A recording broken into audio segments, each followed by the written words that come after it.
Hi, my name's Beth, and I'm a programming coordinator for the St. Johns County Public Library System. October is American Archives Month, a celebration of the documentary evidence of past events and the organizations dedicated to preserving our documentary heritage. We love that here at St. Johns County Public Library System.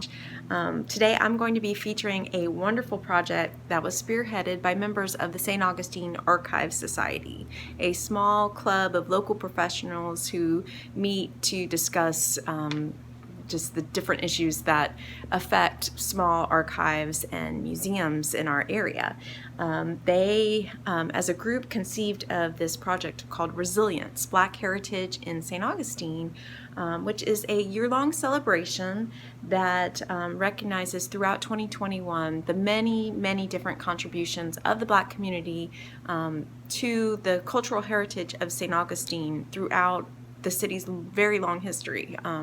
So through various individual events that these different institutions have created, such as lectures and exhibits and digital humanities projects, they've all contributed different things based on what their particular collections had to be able to offer to the project, but they've also come together as a group for various group projects as well, such as a website for resilience. There's a Facebook presence and also a digital exhibit online that you can see. So I'm going to talk to a few different representatives from the Resilience Project, not all of them, just a few, just a small handful, just so that we can get a sense of what has been happening throughout 2021 and how people can explore this more on their own. So I'm going to be speaking with some of the representatives of the St. Augustine Historical Society, the Governor's House Library, the Ximenez-Fatio House Museum, the Lincolnville Museum and Cultural Center, and also Flagler College Archives and Special Collections. So I'm very excited. Let's go ahead and learn a little bit more about this project, Resilience, Black Heritage in St. Augustine. We'll start with the Governor's House Library. Hello, my name is Laura Marion. I'm the collections coordinator at Governor's House Library in St. Augustine, Florida. I am joined here today by Casey Wooster, the collections assistant at Governor's House Library. Governor's House Library preserves and provides access to historical resources that enhance our understanding and appreciation of St. Augustine's built heritage. The library holds papers from the former state agency, the Historic St. Augustine Preservation Board. From 1959 to 1997, the Preservation Board researched, excavated, restored, reconstructed, and interpreted buildings from the city's Spanish colonial past. Their decades of work in archaeology, historic preservation, and public history transformed the city's streetscapes and laid the foundation for how we see St. Augustine's past and present. As part of Resilience, Black Heritage in St. Augustine, we collaborated with Lincolnville Museum and Cultural Center, as well as the Florida Museum of Natural History and the University of Florida's George A. Smathers Libraries to create Washing Away History, a two-part virtual panel series on Fort Mose. But why Fort Mose? More than 250 years ago, enslaved Africans risked their lives to escape English plantations in Carolina to find freedom among the Spanish living in St. Augustine, Florida. Battling slave catchers in dangerous swamps with the assistance of Native American allies, they helped establish the first American Underground Railroad more than a century before the Civil War. The Spanish welcomed and freed the fugitives in exchange for their service to the king and conversion to the Catholic faith. In 1738, the Spanish governor established the runaways in their own fortified town, Gracia Real de Santa Teresa de Mose, making it the first legally sanctioned free African settlement in what is now the United States. However, with the exodus of Spain from Florida in 1764, Fort Mose disappeared from contemporary maps and history books until the 20th century. Advocates, archaeologists, and historians fought to refine, reestablish, and preserve Fort Mose's place in St. Augustine's story. As a result, we now have Fort Mose Historic State Park, Our first virtual panel, Changing Tides, invited Dr. Jane Landers of Vanderbilt University, Dr. Jane Mahoney of Fort Mose Historical Society, Darcy McMahon of Florida Museum of Natural History, and local interpreter James Bullock to discuss the historical and cultural significance of Fort Mose, as well as the ways in which its interpretation and advocacy have impacted the site over time. Looking to the future, the coastal site faces new threats due to sea level rise and coastal erosion.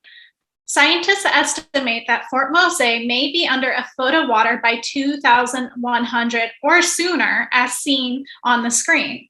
Our second virtual panel, Digging for the Future, invited archaeologists Dr. Kathleen Deegan, Lori Lee, Sarah Miller, as well as Thomas Jackson of Fort Mose Historical Society to explore the past, present, and future of archaeology at the site. To view both virtual panels of Washing Away History, please visit our website at govhouse.uflib.ufl.edu. There you will find our collections, videos, digital projects, and more. And make sure to follow us on social media. Thank you so much. Now let's speak with Bob Naraki of the St. Augustine Historical Society about a pop-up exhibit of Richard A. Twine photographs that they created for Resilience. Can you please tell me a little bit about who Richard Twine was? Sure. Like most good stories, this starts off with a mystery. Oh. It goes back to 1988, and some workmen were tearing down a house in Lincolnville, 107 Kings Ferry Way. The house had burned down, and in going through the house, they discovered 2 boxes of camera and photographic equipment, some sticks, as they say, probably a tripod, and took one of the boxes and one of the cameras to a camera store in town and sold them for beer money. Traditionally, if you watch Antiques Roadshow, that's what they all do. Everybody goes to an old empty house and sells stuff. So that when the owner of the store went through the material, he discovered that there were glass plate negatives in there. There was an old camera, and he thought that the Historical Society would be interested in. So he contacted Ken Barrett, who was a professor at Flagler College and also worked as a part-time curator here at the Society, and told him about it. So Ken bought the materials, brought them to the Society, and started taking a look through them. And even though these glass plate negatives were dirty, I mean, they'd been up in an attic for many years, dusty, soot covered, and in some cases damaged by the heat, he discovered that there were a remarkable collection of images of Lincolnville in the 1920s. So he started to investigate a little bit further. We found a box that had an envelope in it that had Richard Aloysius Twine's name on it, and came to the assumption that, gee, possibly this is the photographer. So some research was done, and in 1922, Richard Twine is listed as one of 2 photographers in St. Augustine. He was the only one who was in the Lincolnville area, so the assumption was that's who it was. He began, as Ken Barrett began to clean these glass plates and work on them, he realized that the photographer had a lot of talent, a lot of skill, and these were really some amazing photographs of an area of St. Augustine we really have very little photographic evidence of. It was not an area where people took a lot of photographs. I can show you hundreds and thousands of photographs of the fort, of Plaza de Constitution Plaza, and the city gate, but Lincolnville, very few. So the Society at that time decided the smartest thing to do would be to do some additional research and try to find out, who are these people? Why did we have these photographs? To learn more about Richard Twine and his photographs, visit the St. Augustine Historical Society Research Library's website. Also, you can watch a longer video with Mr. Naraki on the SJCPLS social media pages, both Facebook and YouTube. Now let's look at a project that the Ximenez-Fatio House did. I am here today at the Ximenez-Fatio House, a 200-year-old house museum in downtown St. Augustine. I'm here to meet with the museum's director and historian, Dr. Roger Smith, and the archivist and curator, Taryn Rodriguez-Bote, who they're going to talk to me a little bit about a brand new exhibit they have here called I Lived Here as Well, which is all about the enslaved people and servants, what their life would have been like during the 19th century. And we're gonna take a look at the new exhibit and see what life was like for them. The exhibit is called I Lived Here as Well, and it started, as I said before, as a research that the board president encouraged me to do. But then when Roger came in, he wanted to do something a little more exciting beside doing just opening the third floor, so we created a program. Out of that program came the exhibit. We had the research, and then we had the program, and the person that was doing the program is a historian also. And he started bringing me images, beautiful images. And if you want to follow me, I'm going to show you the first image he showed us. And maybe I'm going to turn off the light because it has a reflection. It's this image. Do you want me to turn on the light? Let's see. Let's see that. Yeah, there's a front reflection, but you can kind of see it a little bit better, I think. And it doesn't help, does it? Well, that was the first image that James Bullock brought us. And from that image, he started bringing me all these wonderful images of different soldiers during the Civil War. And as you can notice, they're African Americans. So the images were so beautiful. And I started thinking, wouldn't it be wonderful if we could actually have an exhibit that would be a permanent exhibit? So even if James is not doing the program here, people that just come off the street will be able to learn about the history of the house and the enslaved people that work here. The exhibit is on permanent display at the Ximenez-Fatio House Museum. Now let's head over to the Lincolnville Museum and Cultural Center to learn a little bit about what they're up to. This Archive Month, the Lincolnville Museum and Cultural Center is working to organize its own collection. We started the Lincolnville Archival Access Project, funded by the Institute of Museum and Library Services. The project creates a sustainable collections management system that will help keep track of all of our artifacts. We first will physically organize and create an inventory of all the items in our collection. This semester, we have the help of 3 interns from Flagler College's Public History and Art History departments, who have been vital to this project's success. Later, we will create digital copies of those items to further preserve our collections for future years.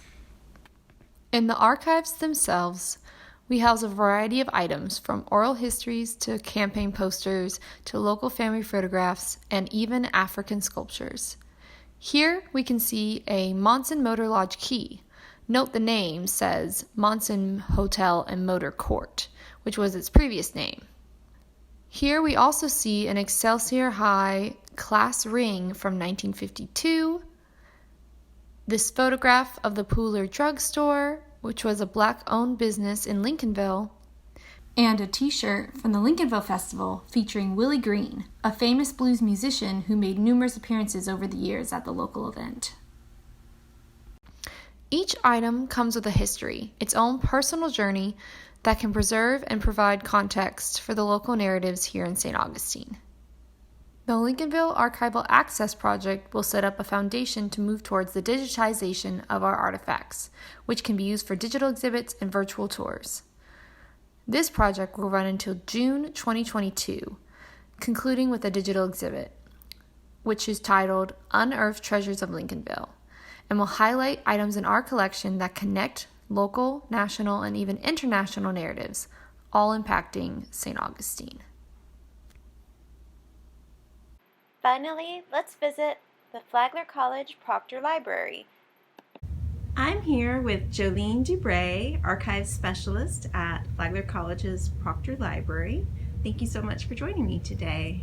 Thank you for coming. Can you please tell me how the archives at Flagler College got involved in this project? Sure. So When I first heard about the Resilience Project, I was just coming back from work from the pandemic, and I knew I wanted to be involved, and I was a little worried because I wasn't sure we had a lot in our special collections, which is mainly focused on the Gilded Age and Henry Flagler and his hotels. I thought we might have some things about his staff maybe I could find in the records, but there wasn't really a lot going on, so I wasn't really sure how I would become involved. And then someone had mentioned at one of our meetings about creating a digital exhibit through Omeka, and Proctor Library happens to have a subscription to Omeka, so I jumped on that very quickly. And I was happy to help, so that's what I did.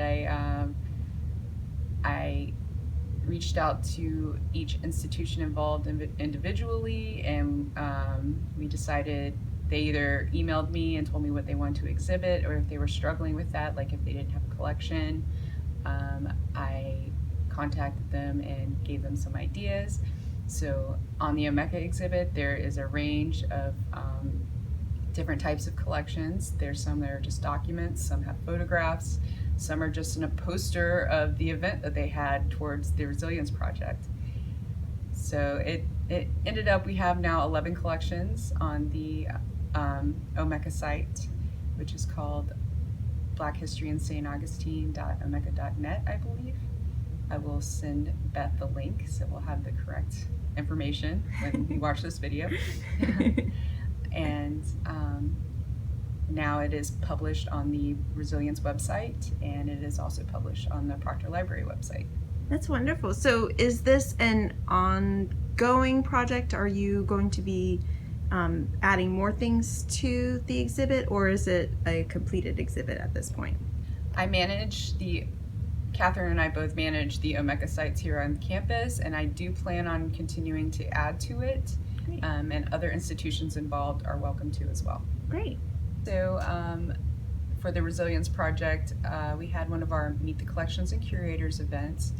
Those are events that Catherine and I have on campus every year. Usually it's just for the students and the Flagler College community, but occasionally we do open it up to the public.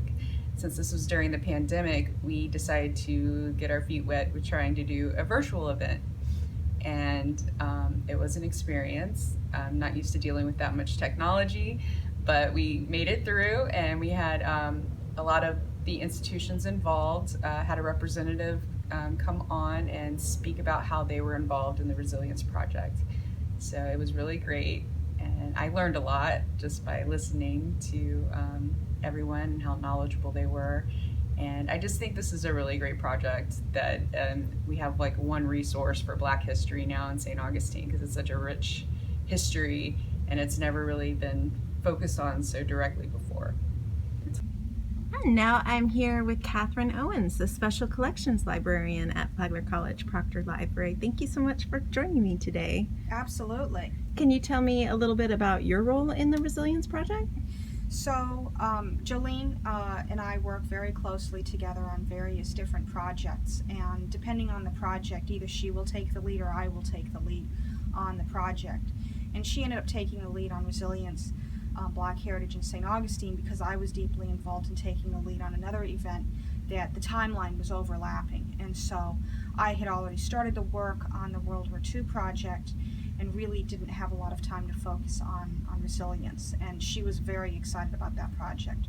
Once I finished my part of the project, everything was moving along so smoothly that it wasn't really until earlier this year that we realized we had a small problem. And the small problem was that I, in the Rare Book Special Collections part of the collection for the library, and she in the archives portion of the collection for the library, neither one of us had a whole lot of stuff to include in the Omeka website. And somebody at one of the institutions in one of our meetings said something, and it sparked an idea, and I went, oh my goodness, we actually have a ton of stuff on the history of Black heritage and Black history in St. Augustine.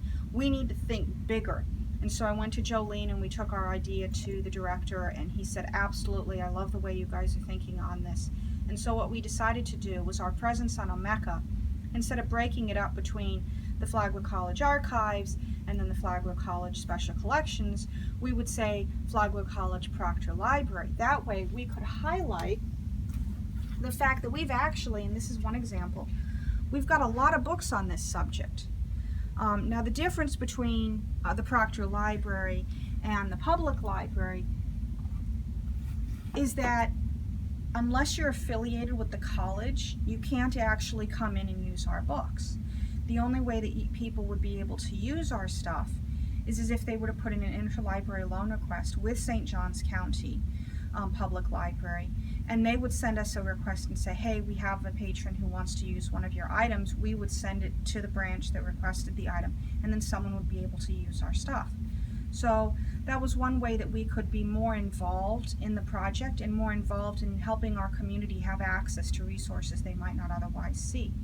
So while things in special collections and things in the archives cannot leave the building, when it comes to our physical collections, all you have to do is put in an interlibrary loan request with your local branch, and we're more than happy to share what we have with you.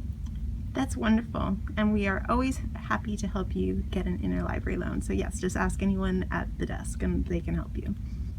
Well, thank you so much, both of you, for joining us, and happy American Archives Month.